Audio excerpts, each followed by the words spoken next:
We'll welcome everyone in. Hello, hello.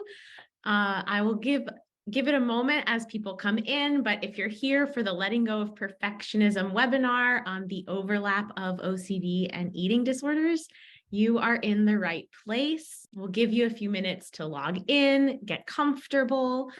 Feel free to let us know where you are joining us from in the chat. We would love to know. We'd love to hear where you're tuning in from. I'm up in New Hampshire and we got about 4 inches of snow this morning. So it's looking like a winter wonderland outside right now. That's so exciting. It is so jealous of that. It's 53 here, which is like really cold for Southern California. Yeah, It'd be nice to have some cozy like snow vibes though. definitely. Definitely. It is nice. I'm not looking forward to shoveling later, but it looks like we have some people responding in the chat. Let's see. All over Georgia, New York. How cool. It's good to have you. Welcome. London, All right. that's awesome. Oh, wow. That's Hi, great. So London. throughout the webinar, please feel free to share any questions that you have in the Q&A button at the bottom of your screen or in the chat. We'll be taking questions throughout, but we'll have time for a real discussion at the end. So make sure to drop your questions in there. We'll do our best to keep an eye on them and make sure that they get to Allyson as she's presenting and when we have time for questions. I'm so excited for our webinar today. It's going to be awesome. So hello again, everyone, and welcome to this balance webinar, Letting Go of Perfectionism, the Overlap of OCD and Eating Disorders. Thank you so much for taking the time to log on today. By tuning in, you are putting energy toward learning about yourself and getting the support that you or someone you know may need. So we're so happy to have you here with us. My name is Alexandra. I am the content creator here at Balance, and I will be hosting and sort of moderating for today. So glad to know you, glad to be connected with you. Just a bit about Balance. Balance is a premier eating disorder treatment facility offering boutique outpatient programs and treatment options using evidence-based practices to provide customized care that best fits you and your loved ones in recovery. And then besides me, today I'd like to introduce the other Balance staff that's here with us. So joining me is Julie, who is our outreach manager here at Balance. And as we move through today's presentation and you share any questions or thoughts, Julie will be monitoring the chat and the Q&A panel, and she and I will ensure that your questions are answered along the way. So we're so glad to have you here today, Julie. Thanks. So excited. Now, I would love to introduce our presenter for today, Allyson Ford. Allyson is a licensed professional clinical counselor and is the founder of Eating Disorder and OCD Therapy. She treats eating disorders, body image, anxiety, trauma, and obsessive compulsive disorder. Social justice is an integral part of her work as she operates from a health at every size lens. Allyson's own eating disorder recovery sparked her passion in helping others find the same healing.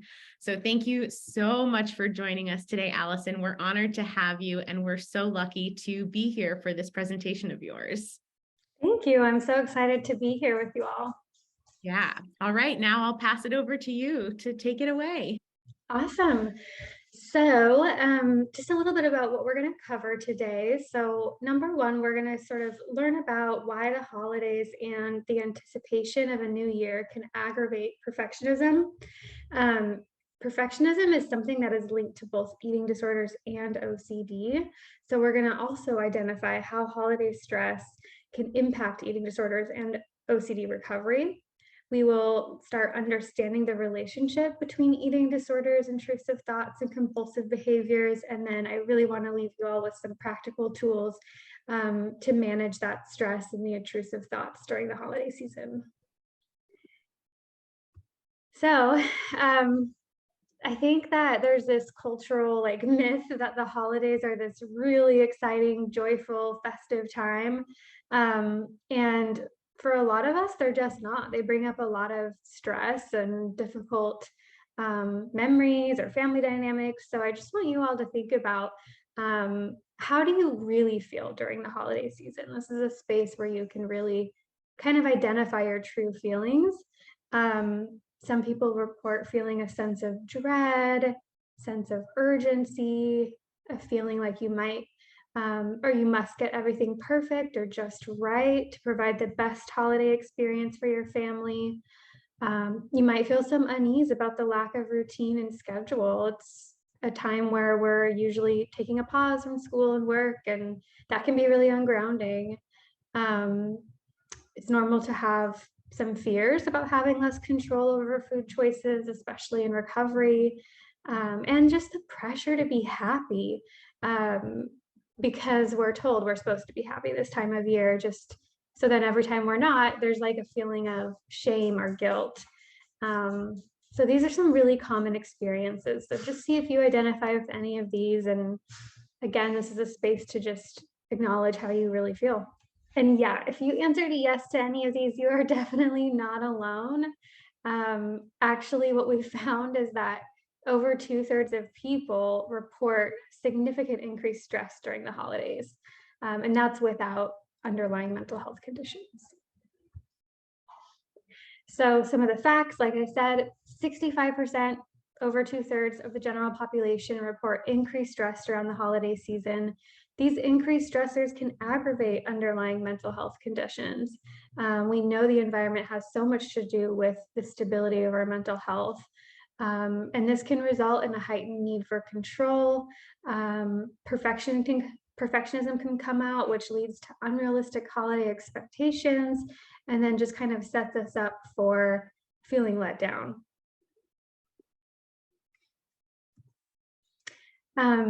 And some of the other things and how they, relate to perfectionism, eating disorders, and OCD. So number one, for folks with perfectionism, what I'm talking about here is the pervasive fear of making a mistake and the need to get things just right, which we know is a really common thing for folks struggling with eating disorders and as well as OCD. And the holidays can create this extra pressure to create the perfect holiday experience, which can be amplified by family dynamics, past experiences of trauma, comparison, like seeing everyone on social media just having the best time. And so then the drive to get things just right and really enhances that perfectionism. And this is seen a lot with folks who grew up with the sense that it was their job to keep the family together, usually out of a fear of family breaking apart. So this really gets heightened this time of year. And then for folks with eating disorders, holidays bring up a lot of anxiety because of the focus on food, loss of structure, difficult family dynamics. And again, that kind of perfectionism comes in to give us a sense of control, which can lead to an increase of intrusive thoughts and ritualistic behaviors as a way to gain that control in both eating disorders and OCD. Intrusive thoughts and ritualistic behaviors are kind of key components to both, which we'll get into in just a second. But essentially, because of that, you can notice and expect an increase of symptoms in OCD as well. So I'm going to hop in here and see, Julie, do we have any questions in the chat? There's not any questions right now. I have a few questions. Sure. So just going back to what you were mentioning about, like, do you feel a sense of dread? Do you feel, the whole list of bullet points that you had? I always notice this time of year, and I don't know if anyone can relate, that it feels as though time accelerates. And I'm wondering, not just like what's going on, obviously, environmentally or societally, what happens, but what happens like internally, like, or what am I maybe missing out on to keep time from feeling as though I don't have enough time? Yeah, I don't know if I'm making sense. Definitely. I mean, the thing that makes me think of is how our anxiety can be heightened this time of year. when we're experiencing anxiety, we are in a state of fight or flight. So it feels like we have to get everything done quickly, like it's hard for our nervous system to settle. And so that makes so much sense. And what I would say to that is really trying to intentionally slow down, take things off your to-do list that are not a priority, really making an effort to be present and remind yourself like there's no rush, like I don't have to get everything done. Thanks. Yeah. Thank you. All right, we'll keep going. As a reminder, if you have any questions, feel free to drop them in the Q&A. Oh, it looks like we maybe just got one. Yeah. Any advice how to know if perfectionism is fueling my eating disorder, or if my eating disorder control is exacerbating my perfectionism? Yeah, I mean, the both of them have sort of this dual relationship. So without knowing your specific situation, it'd be hard for me to say exactly.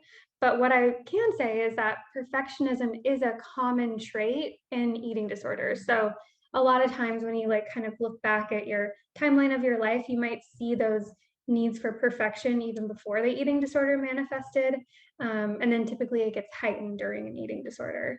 So that's what I would say, but again, hard to say unless I know the specifics of your situation. Yeah. All right, we'll keep going, and I think there'll also be some helpful information coming in your presentation. Yes, definitely. So we're going to go over what exactly is OCD. There's tons of misconception due to stigma and sort of this like Hollywood version of OCD. So let's break it down. What exactly is it? And in a short term or in a quick response way to say this, OCD is a disorder in which a person has uncontrollable reoccurring thoughts, which are called obsessions, and then behaviors, compulsions, that he or she feels the urge to repeat over and over. And like I said, the stigma about what this looks like is what keeps people suffering without knowing. On average, people go undiagnosed from OCD for 17 years because they just don't know what they're struggling with is OCD. And compulsions, they typically require to get a diagnosis. You have to have had them for, over an hour a day, and really impacting the quality of your life. So it becomes really distressing. And we're going to get into a little bit of the nitty gritty of what intrusive thoughts are too here in a moment. So what is OCD and what is it not? OCD is, like I said, intrusive thoughts, obsessional fears, those are the same thing, and then repetitive ritualistic behaviors or compulsions that the person feels driven to do and has a hard time resisting. It's really distressing. The intrusive thoughts are really scary and are always really unwanted. And everyone gets intrusive thoughts. I just want to note that. But for people with OCD and eating disorders, they tend to become more sticky. We make more meaning from them. And so that's why they keep repeating in our mind. It is not something willpower alone can overcome. You can't think your way out of this disorder, just like you can't think your way out of an eating disorder. And it's not the ability to use logic to overcome obsessions or intrusive thoughts, same as eating disorders, right? If we could all logic our way out, none of us would struggle. And it's not the love of cleaning. It's not the love of just like being tidy and organized like Hollywood portrays. And so getting into a little more of the nitty gritty of obsessions and compulsions, obsessions are these recurrent intrusive thoughts that cause a lot of anxiety. And there's many different subtypes. These intrusive thoughts can also pop up as like commands, images, an urge. So it's not always a thought. It can be, kind of those other sensations. And it usually starts off with like a what if, and it's a really scary thought. So there's different subtypes of obsessions. And these include, what we classically see: contamination, symmetry. but also real event OCD, which is kind of when you start obsessing, like, did this really happen? How did it happen? How do I know for sure it happened? There's also harm OCD, the fear that you might harm someone or someone might harm you or you might harm yourself. Pedophilia OCD, this is not actual desire, it is the fear of harming a child. And it's a really distressing and a really common one. Again, not what we think of when we think of OCD, which is why so many people don't get the help they need. There can be somatic obsessions, which are kind of like, will I ever not pay attention to my breathing? Like someone can get really fixated on these kind of body functions, like breathing, blinking, hearing, and it's just really distressing and annoying. And then there can be false memory OCD. Literally, OCD can change our memories, which it's so awful because it makes you feel like you can't trust yourself. There can also be relationship OCD, really worrying, am I in the right relationship? Am I not? Like over and over with no evidence that like the relationship's actually bad or wrong. And then postpartum OCD. So this is when someone is really scared of something happening to their baby and just like is plagued by thoughts about bad things happening, or maybe they fear they'll do something bad to their baby. Again, these are really, I want to like highlight this because I know these can carry a lot of shame. These are so opposite to the person's actual desire. And the term obsession, like I really don't like that. I wish this was called like intrusive thought disorder, because obsession is really misleading.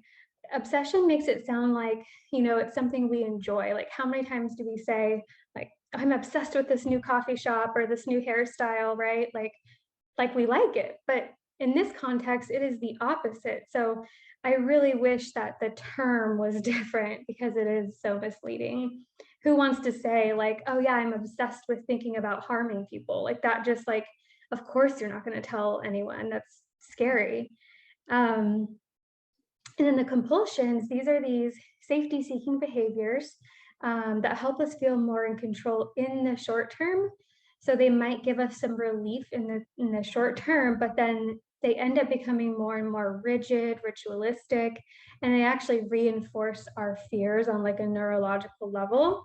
And compulsions are not something we can always see. So, you know, like compulsions can actually be entirely mental, like ruminating over it. So that's another reason why OCD often goes undetected.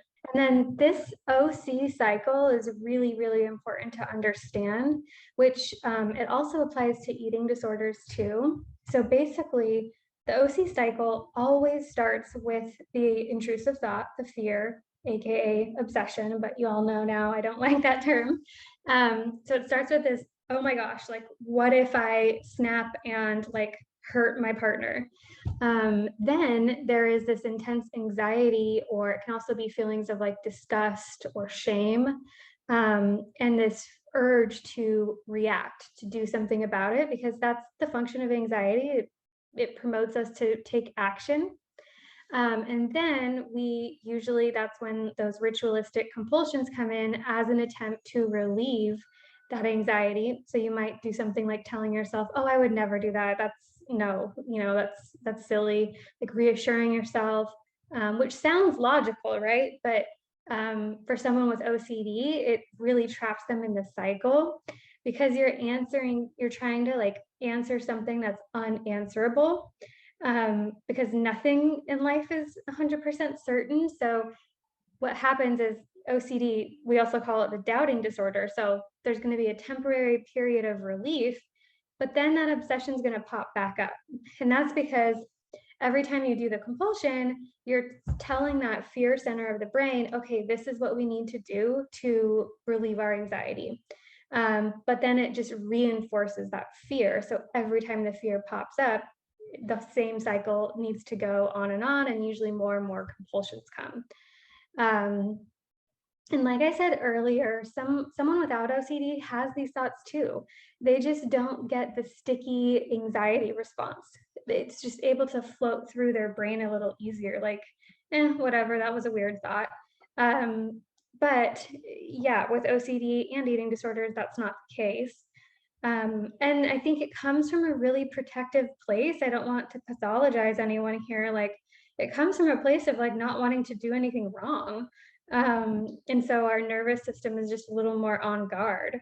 And this is why in eating disorder treatment, we have to be careful to catch all the compulsions fueling the eating disorder. Otherwise, they tend to replace one another, and eating disorders can kind of take on a different form. And that's the same with OCD too. Like, it's common to kind of go from theme to theme. I hope that made sense. That was a lot. So I think we have another pause question coming up. So let me know if y'all have any questions. It looks like we have one in the chat or in the Q&A. Someone is asking, how would an eating disorder tie into that cycle that you were mentioning? Yeah, it's a great question. So the eating disorder would look like, let's say the intrusive thought is, oh my gosh, what if I gain all this weight, right? And the anxiety response that would come with that, probably due to a core fear around what that would mean, like maybe I would be unlovable, I wouldn't be accepted. Then the compulsion would be anything done to control weight. So restricting, overexercising, purging. Then there would be a temporary relief, but we all know it doesn't last. The thought keeps coming up. The fear of weight gain keeps coming up. So that is one example of how it can show up. Yeah, thank you. Yeah. I have a question, Allyson, in regards to, I was pretty shocked by the 17-year undiagnosed fact. Yeah. So who is diagnosing, what kind of clinician and provider is diagnosing OCD? And is that the same person that's diagnosing the ED? So it can be. When it comes to OCD, you really want to find an OCD specialist because unfortunately in grad school trainings for therapists, it's not something that's usually covered in depth. So a lot of therapists that don't have specialized OCD training won't really recognize it either. That's what happened to me when I went through recovery. And so finding someone that is an actual OCD therapist, which at the end of the presentation, there's some resources that you can find OCD therapists. But essentially, therapists, psychiatrists would be the people to diagnose. Medical doctors, not so much, unless they're specialized in OCD, but that's pretty rare. Thank you. Good to know. Yeah. We have another question in the chat. Is it possible for rituals to stem from this fear and then develop into habits that you can't shake, even if the fear has subsided? Yeah, I mean, I would say that the fear is probably still there. It might just be quieter because all the rituals that you're doing are providing that temporary relief. So yeah, that's what I would say there. And then of course, like some of them just, especially with eating disorders. So if we think of like calorie counting as a compulsion, after you've gotten to a stable place in recovery, it's really common for people to say like, I just can't stop doing it, it's so automatic. So that's a good example of how that can show up. And yeah, that's definitely common, and it's something that like with mindfulness and different techniques can totally over time change, but those habits can be hard to break. Yeah, thank you. Oh, it looks like another one came in. Would there ever be a diagnosis for an eating disorder, anorexia or bulimia in particular, that wouldn't include an OCD diagnosis? Oh, absolutely. Yeah, not everyone that has an eating disorder also has OCD. They are two separate diagnoses. They just have a lot of similarities, and pretty soon we're going to get into like the overlap rate. But yeah, not everyone that has an eating disorder also has OCD. Yeah, thank you. All right, we'll get back. We have more time for questions in a little bit. Like a lot of you had questions about, now we're going to talk about what obsessions and compulsions in eating disorders look like. So the reason why we're talking about the overlap is because a lot of people do have both. So 41% of eating disorder sufferers will also have OCD. They both involve really high amounts of anxiety and intrusive thoughts. Like I said, that OC cycle reinforces both of them. There's very similar thinking styles, like cognitive distortions. I like to call them unhelpful thinking patterns. Things like black and white thinking, like catastrophizing. There's a whole list, but yeah, they both present with obsessions and compulsions. It's just the content of those obsessions and compulsions that's different. There's also some really common underlying personality traits, like usually high anxiety, perfectionism, like we talked about, usually a fear of risk taking, also called like harm avoidance. Usually a lot of obsessive guilt. So like in eating disorder recovery, not everyone has this, but food guilt can be a really common barrier. And then shame, essentially, shame for who we are, our bodies. So like I said, not the same disorder, but lots of similarities. And then kind of like I was highlighting in the Q&A, these are some of the obsessions or intrusive thoughts that show up in eating disorders. So number one, a fear of weight gain. That's so common. Fear of foods, having certain foods that you're just really scared of that cause you a lot of anxiety. And this can be because of fear of weight gain, but it can also be because you're scared that the food has some kind of unhealthy ingredient in it, like we might see in orthorexia.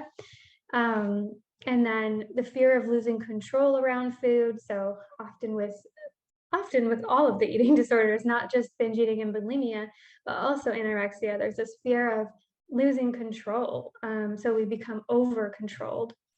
It can also be a fear of eating in front of others and fear of different food sensations or fear of vomiting or choking, which we see in ARFID. But these are some of the biggest intrusive thoughts we see in eating disorders. And then the compulsions. So the compulsions are any of the behaviors we do to control weight or eating habits. So that's like restricting, which can be physical and mental, which if you don't know, mental restriction is kind of like thinking, oh, I shouldn't have that. But then maybe you do have it, but this whole time you're like beating yourself up about it. So you're like mentally restricting and your body doesn't get to just enjoy the experience. And then over exercising, of course, self-induced vomiting, tracking weight or calories. I mean, there's so many compulsions in eating disorders. These are just some of the most common ones that we see. So yeah, is this the most wonderful time of year if for such a large percentage of people these struggles can be so heightened? Just think about what comes up for you. Treatment. So to provide you all a little hope, both of these conditions are so treatable. And there's a lot of treatment similarities, no surprise, because the disorders are very similar.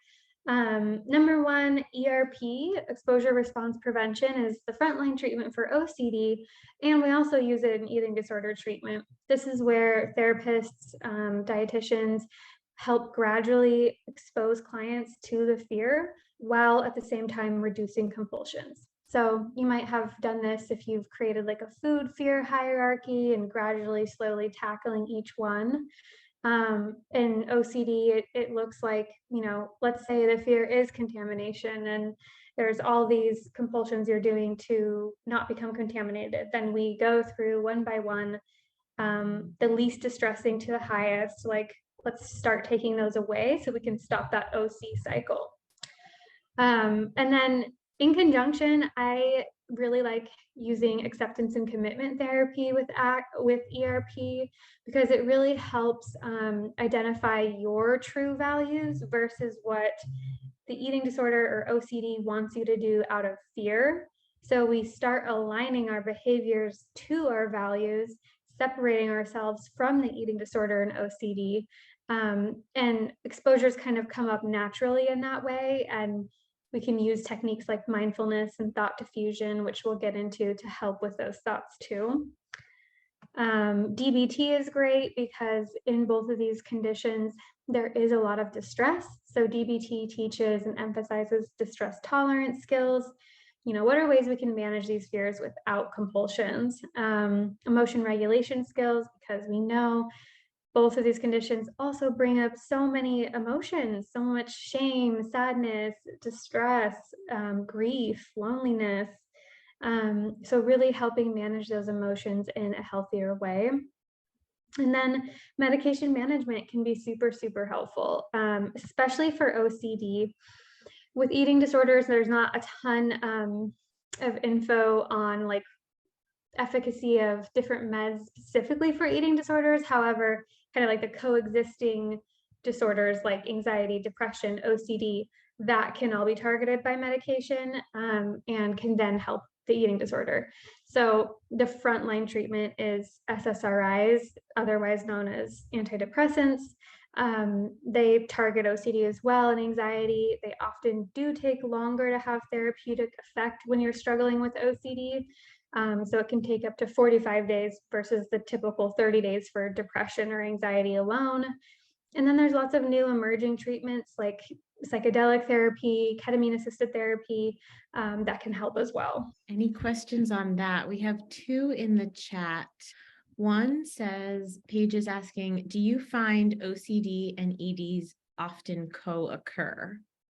Yes.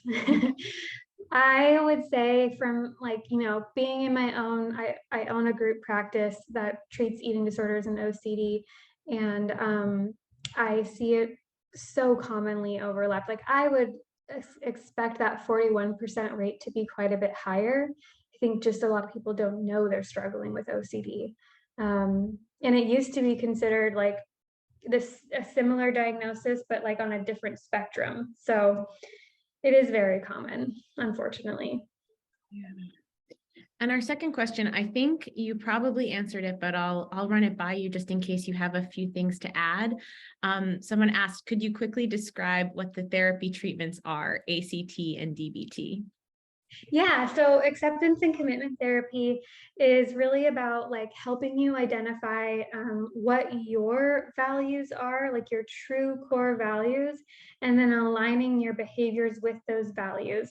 And usually those values are very different than what eating disorder or OCD wants for your life or wants you to do. So even if it's scary, leaning into the true values and letting go of those eating disorder or OCD values.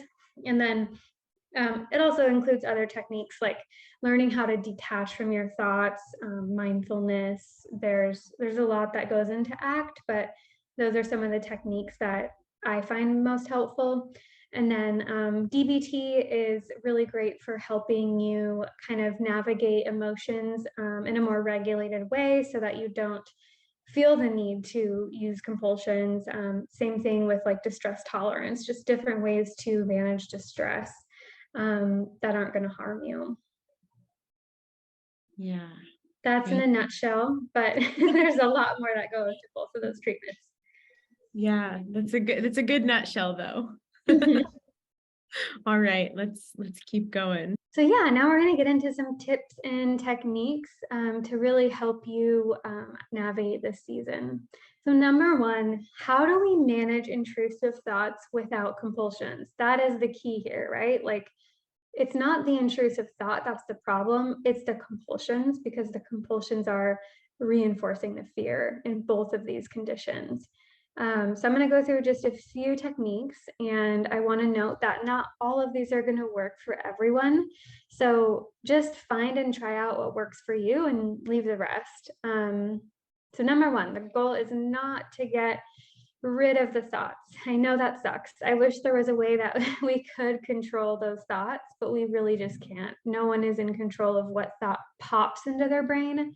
We are only in control of the response we give it. So setting that realistic goal with yourself that, okay, I'm going to go into this holiday season. I'm likely going to have more eating disorder or OCD thoughts or both.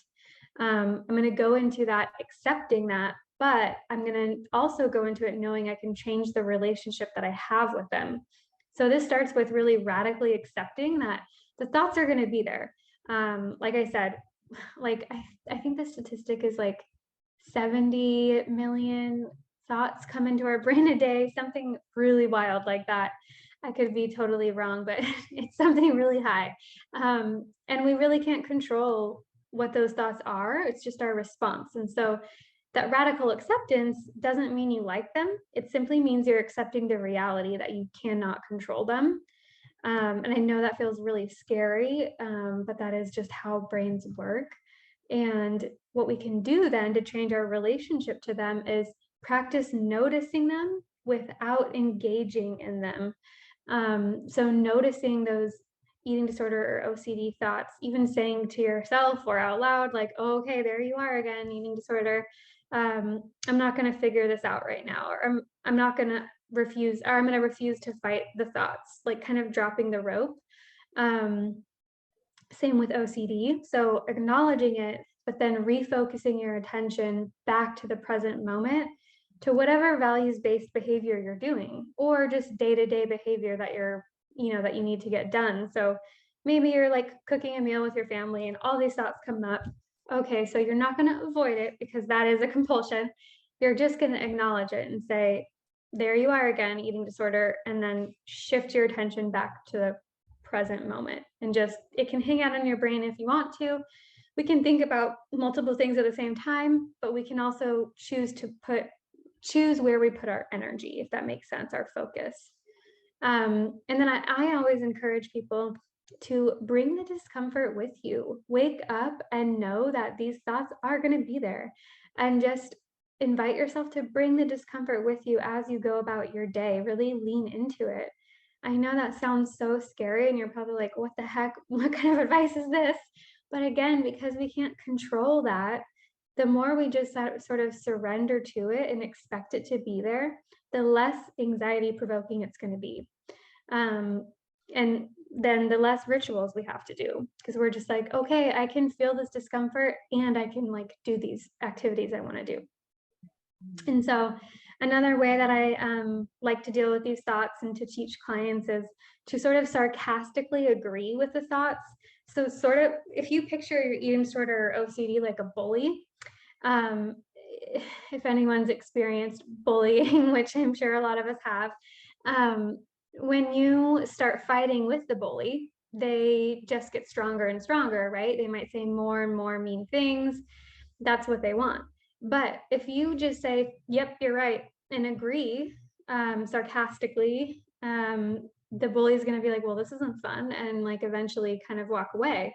And the same thing happens with these kind of thoughts for a lot of people, is when we just say, sure, OCD, like I'm definitely going to contaminate all the holiday food and get everyone sick, and everyone's going to die because of me. You're absolutely right. Like just sarcastically agreeing. And this is more of an advanced skill. So if this just sounds totally undoable, don't worry about it. It's more of an advanced skill, but it really is one that I find super helpful. I always like to tell my clients, too, like, let's make a cope ahead plan.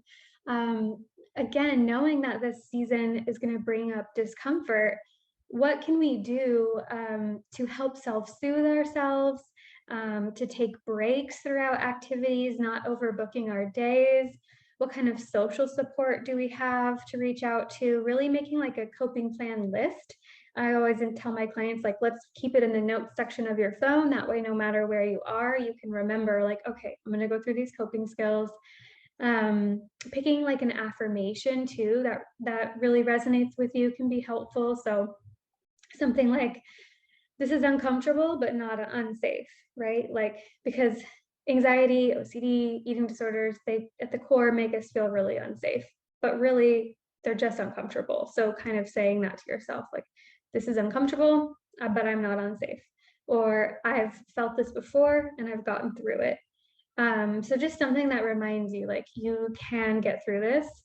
And then, yeah, it's always helpful to practice these first when you're not in a stressful situation. So like, don't practice this the day of Christmas or whatever holiday you celebrate. Practice it now, come up with a plan now. That way, when you're in the moment, it's going to be a lot easier to use the skills. And then specifically with eating disorders, during the holiday season, these are some of my favorite tips for coping with eating disorders during the holidays. Number one, like, before even using a skill, before even going into, maybe you're going to spend a week with your family or whatever it Envision your life 5 years from now. How do you want to look back on this time with family and friends? Do you want to look back on it like remembering that you logged everything in MyFitnessPal and were really scared and anxious about every meal, declined social events? Like, is that how you want to remember it? Or are there values that you have that are more true to yourself? And even if they bring you distress, practice according to what your future self is going to thank you for. Like, whatever you want to look back on this day like, practice engaging and leaning into that, even if anxiety is there. The thing about anxiety is it makes us feel like we're doing the wrong thing, but ultimately it's not going to hurt us. If we lean into it and let it move through us, it actually does go away on its own. It's when we try to resist it by using all these compulsions that it gets stronger. It's really just an energy surge in your body, and it's meant to be there when like we have an immediate life or death situation, like a bear staring at me face to face, right? But if there's no bear, or if there's no fire or immediate disaster, you can just let that anxiety run through you. And then allow and plan ahead for a little bit of structure. Keeping some semblance of routine can really help people in eating disorder recovery stay grounded. So plan just like a few things to look forward to each week, bringing like books home with you, or things that you can just like, okay, I have like 1 or 2 things that I can kind of ground myself in today. Keeping appointments with your therapist, dietitian, or support groups if possible. I know a lot of us do take some time off during this time of year, but a lot of support groups are still running. And so just having some way of staying accountable in that recovery mindset can also just be reading a recovery book throughout your break. And then asking what you need ahead of time, asking for what you need ahead of time. So don't ask family members and friends like the day of an event, right? That's going to be really awkward. And also, if family members get defensive, it gives them time to sort of let it sink in and think about it. So before you even get to your family's house, see if you can have a talk with them about, hey, I really want to resist like commenting on each other's food and bodies. I'm really trying to work on recovery, and that's something that really triggers me. Can you please place the scales out of sight? Can you please have a variety of foods available? Because it's okay for you to have some safe foods and some challenge foods. Like, it's okay to ask for what you need ahead of time. And then, like I said, having that coping plan. So identifying what you're most likely to get triggered by, and imagine what you would tell a friend in recovery, how you would tell them to cope. Plan to do that for yourself. And we went over some more specifics in the last slide, so I'll let you sit with that. And some resources. So you can find me on Instagram at bodyjustice.therapist. And then some other OCD accounts I really like: The Lovely Becoming, my friend Mimi, Obsessively Ever After, Your Anxiety Toolkit. Those are places you can learn more about OCD specifically. And then I have some books listed here that you can go through that are really helpful for understanding OCD as well. And then I think Balance has some resources they wanted to share too. Yeah, so we just have our Balance Instagram up there. You can also find us on TikTok with that handle, and YouTube. Then we also have our sister companies, Mulaney Rogers Nutrition and Redefine Wellness. The handle for that one is Redefining Wellness. And yeah, those are other resources focusing on anti-diet, eating disorder recovery, and all those things. Now we have some time for some questions. If there are any questions, make sure you pop them in the Q&A. I don't know, Julie, I can't see the chat while I'm sharing my screen. I don't know if there are any questions in there. If not, I have some questions. No questions in the chat right now. Why don't you start with one of yours and we'll get the ball rolling that way. Yeah, so Allyson, I was wondering if you could shed some light on how someone might determine, obviously with the help of, professionals of a therapist support, a psychiatrist support, but how would someone know if they're struggling from OCD or an eating disorder, or maybe both, or, just anxiety or a different form of anxiety? How can someone determine that for themselves? Yeah, so ultimately it is best to get evaluated by a professional, but also if you are struggling in any way with thoughts about food or your body or any of these things we talked about, that's enough to seek help. Like sometimes people think, oh, I don't have this like full-blown eating disorder, so I must be okay. But even if you have some of these traits, it's better to get that early intervention because things usually just snowball. And same with OCD, like if you notice these thoughts are really taking up a lot of my day, and I'm going through my day with a lot of anxiety that maybe now you're realizing isn't actually what everyone else is going through. So just taking that step, you don't even have to know for sure. It's just earlier the intervention, the better. But if you're suffering in any way, it deserves help. But also, like I caution this, but like on Instagram, there are some really great accounts that will give you like little nuggets of education and tools or examples that might be the first way you identify like, oh, actually I struggle with this. Or reading books that have these topics and just seeing if it resonates, podcasts. There's so many ways. Yeah, that's really powerful. I appreciate what you said about how any suffering is worth getting support. Yes, it does not have to be a full-blown diagnosis to get support.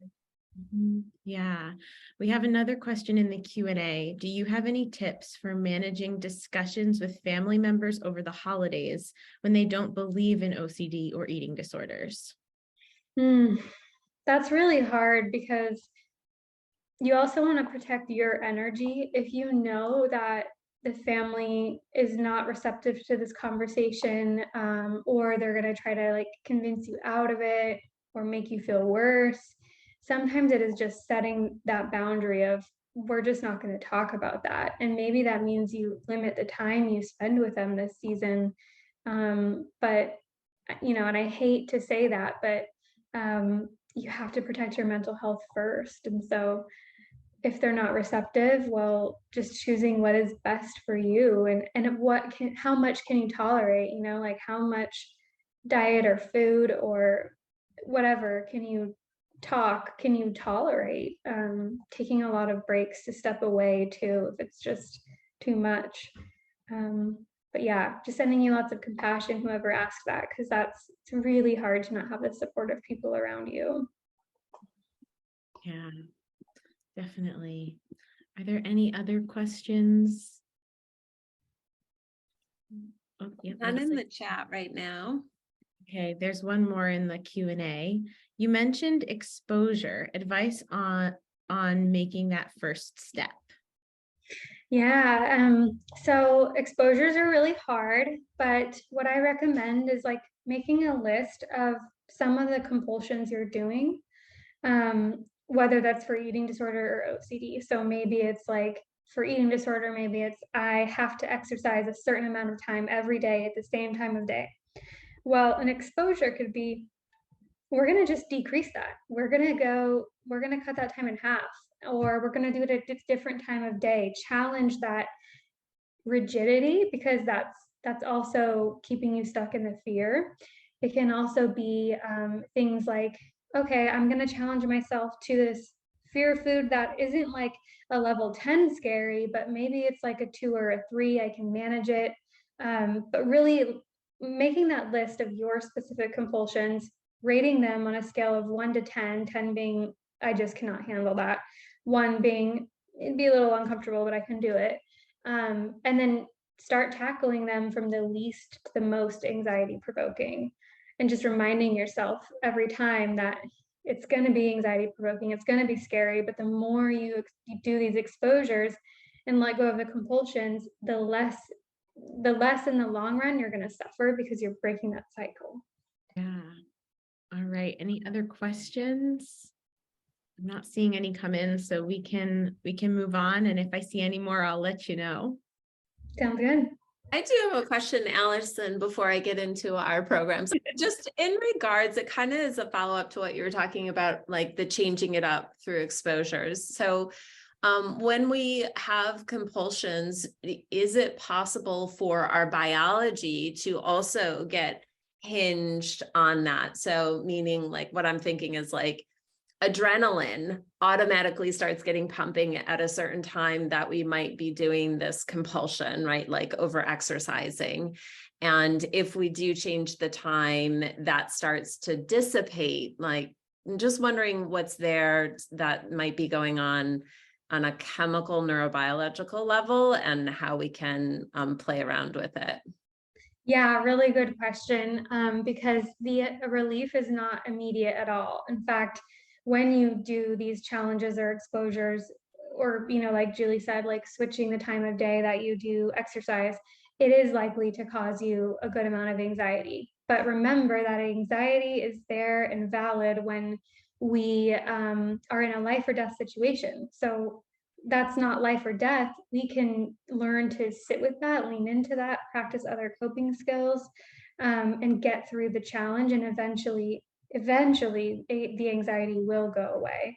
But don't be surprised if you get more intrusive thoughts when you first do exposures, because your brain is like, wait, we're not doing that thing that keeps us safe, that it thinks keeps us safe. And so it's going to become a little louder, which people often think, and when I was in recovery, I felt this way too, like I must be doing something wrong because these thoughts are getting stronger. But no, that's very normal. It's really about letting them be there. And I know it really sucks. I wish there was a better treatment approach.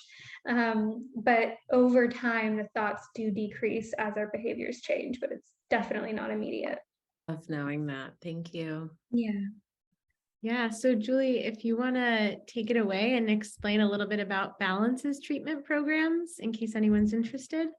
Yeah, I'd love to. So at Balance, we offer outpatient treatment for eating disorders, and we have a whole spectrum of how we offer services, all the way from a free support group that's offered twice monthly. Our next one coming up is January 7th. It's virtual. You can show up anonymously, listen in. All different kinds of people come to that group. We have other outpatient groups such as food and mood and body image, and we have individual nutrition counseling. And then we have larger programs, one being an evening program that's about 15 hours a week.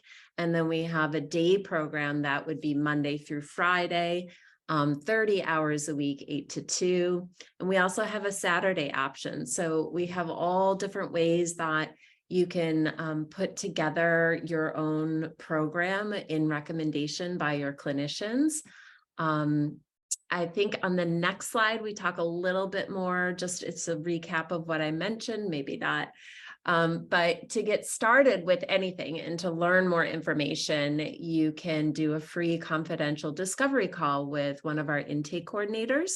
And I know Alina's going to put that number in the chat, as well as where you could book a time. We have a link that you can just do that yourself. Thanks, Alina. And I think she also put the free support group in there as well. You can sign up for that. Thank you, everyone who's here. Oh, it looks like maybe we got one more question. All right, one more question. Advice to handle a weight goal a doctor is giving you versus a plan not made for yourself. I hope that this makes sense. I think it does. Yeah, I guess it would depend, like if it's a weight goal that is not like something agreed upon by your eating disorder specialized team, I'd be really cautious, because a lot of doctors are steeped in diet culture, and we know that your overall health has very little to do with your weight. So in terms of what is considered quote unquote overweight, so if it's like a goal, like a weight loss goal, I'd be really cautious, and really consult with your eating disorder team. Even just like a session with a dietitian can really help clear that up.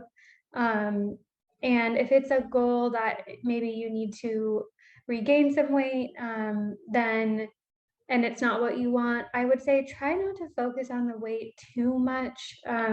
See if you can just slowly change your behaviors, and let your body do what it needs to do to heal as you're getting more intake that is required to get healthy again. So it's hard to know without your specific situation, but I hope that helped. Yeah. Yeah, thank you so much. And thank you everyone who's here with us today. Thank you for stopping by. We are really honored that you chose to spend this time with us and with Allyson. And thank you, Allyson, for joining us. We hope that you enjoyed this webinar as much as we did. Like Julie was saying, if you want to continue to learn about recovery and eating disorders and treatment, and OCD, there are lots of opportunities to get in touch with us at Balance. If you want to have an individualized conversation, reach out for a free consultation call at the link in the chat, and we'll answer any questions that you might have about disordered eating and recovery. And be sure to keep an eye out for our emails. We share lots of exciting announcements and free resources like webinars like this, along with our free support groups. Like Julie mentioned, our next free support group will be on Saturday, January 7th at 11 a.m. And then we'll have another one on Friday, January 20th at noon. And finally, you can always reach us directly at 212-645-6903. And like Allyson mentioned, you can find her at the Body Justice Therapist. So thank you so much. Thank you, Allyson, for such an insightful and fantastic presentation. And I hope that everyone has a beautiful weekend. We'll see you soon. Bye. Thank you, everyone.